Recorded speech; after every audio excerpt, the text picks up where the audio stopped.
취재 기자와 함께 제7광구로 불리는 한일 공동개발구역에 대해서 좀 더 자세하게 알아보겠습니다. 외교안보팀 김세희 기자 나왔습니다. 어서 오십시오.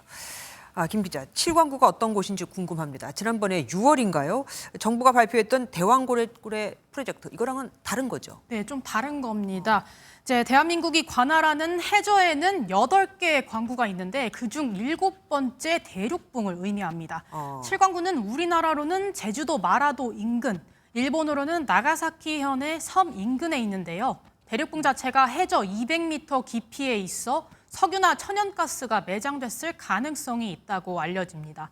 말씀하신 것처럼 정부가 지난 6월 발표한 동해 석유 탐사 프로젝트 대왕고래의 경우 우리나라 울산과 포항 근처의 8광구와 6-1광구 북부에 걸쳐 있습니다. 제일 중요한 게 경제성 아니겠습니까?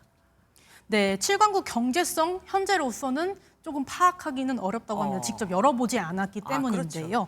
그래서 쉽게 단언할 수 없는데 다만 7광구에 대한 관심이 큰 건 1969년 UN 아시아 태평양 경제사회위원회가 발표한 에머리 보고서 때문입니다. 보고서에는 대만과 일본 사이 해역에 세계 최대 석유 자원이 매장될 가능성이 높다는 내용이 담겨 있기 때문인데요. 네. 하지만 당시 자원 탐사 조사는 진행되지 않았고 지질 조사에 그쳤기 때문에 이 내용을 그대로 신뢰하기에는 어렵다는 전문가들의 의견이 많았습니다. 실제 2002년 한일 양국 공동 탐사 당시 3D 물리 탐사를 했고 일본의 경우 경제성이 없다고 판단해 공동 개발에 좀 소극적이었습니다.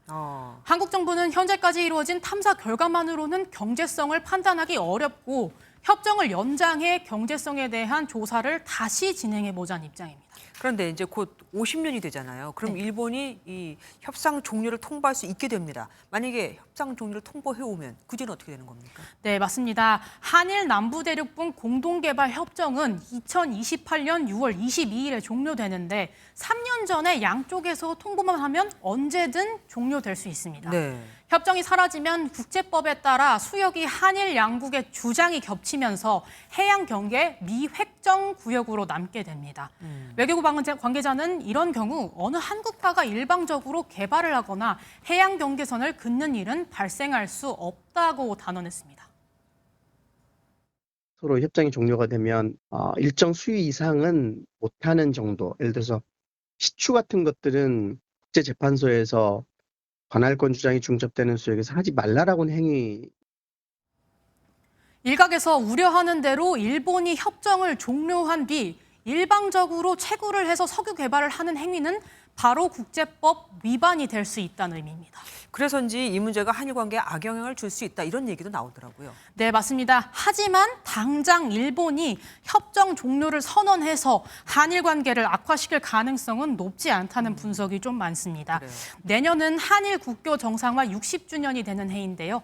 양국의 관계가 우호적인 분위기를 이어가는 상황인데 이 관계에 찬물을 뿌리는 건 정치적으로 일본에게 상당한 부담이 될 수밖에 없기 때문입니다. 김세희 기자 지금까지 함께해 주셔서 감사합니다.